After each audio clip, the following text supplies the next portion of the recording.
ಹಿಂದಿ ಹೇರಿಕೆ ವಿರೋಧಿಸಿ ಕರ್ನಾಟಕ ರಕ್ಷಣಾ ವೇದಿಕೆ ನಾರಾಯಣಗೌಡ ಬಣದ ಕಾರ್ಯಕರ್ತರು ಧಾರವಾಡದ ಜಿಲ್ಲಾ ಅಧಿಕಾರಿ ಕಚೇರಿ ಬಳಿ ಪ್ರತಿಭಟನೆಯನ್ನ ನಡೆಸಿದರು. ಜಿಲ್ಲಾಧಿಕಾರಿ ಕಚೇರಿಗಳ ಬಳಿ ಜಮಾಯಿಸಿದಂತಹ ಕಾರ್ಯಕರ್ತರು ರಾಜ್ಯದಲ್ಲಿ ಒತ್ತಾಯಪೂರ್ವಕವಾಗಿ ಹಿಂದಿ ಭಾಷೆಯನ್ನ ಹೇರಿಸಲಾಗ್ತಾ ಇದೆ. ಕಳೆದ ಸೆಪ್ಟೆಂಬರ್ 25ರಂದು ಬೆಂಗಳೂರಿನಲ್ಲಿ ಹಿಂದಿ ಹೇರಿಕೆ ವಿರೋಧಿಸಿ ಪ್ರತಿಭಟನೆಗೆ ಮುಂದಾಗಿದ್ವು. ಆದರೆ 41 ಜನರ ಕರವೇ ಕಾರ್ಯಕರ್ತರನ್ನ ಕೂಡಲೇ ಬಿಡುಗಡೆ ಮಾಡುವಂತೆ ಆಗ್ರಹಿಸಿದ್ರು.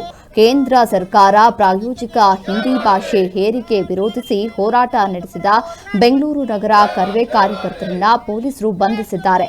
ಕರ್ನಾಟಕ ರಾಜ್ಯದಲ್ಲಿ ಕನ್ನಡವೇ ಸಾರ್ವಭೌಮ. ಕೇವಲ 300 ವರ್ಷಗಳ ಇತಿಹಾಸವಿರುವಂತಹ ಹಿಂದಿಯನ್ನ ರಾಷ್ಟ್ರಭಾಷೆ ಎಂದು ಹೇಳಲಾಗುತ್ತಿದೆ.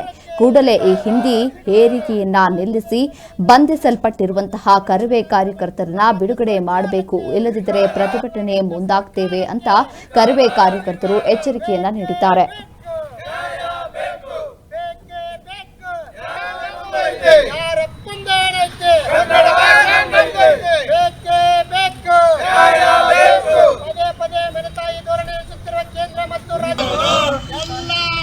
ರಾಜ್ಯದ ಕನ್ನಡಿಗರ ತೆರಿಗೆ ಹಣದಲ್ಲಿ ಹಿಂದಿ ಭಾಷೆಯನ್ನು ರಾರಾಜಿಸುತ್ತಿರುವ ರಾಜ್ಯ ಸರ್ಕಾರಕ್ಕೆ, ತೆರಿಗೆ ಹಣದಲ್ಲಿ ಹಿಂದಿ ಭಾಷೆಯನ್ನು ರಾರಾಜಿಸುತ್ತಿರುವ ರಾಜ್ಯ ಸರ್ಕಾರಕ್ಕೆ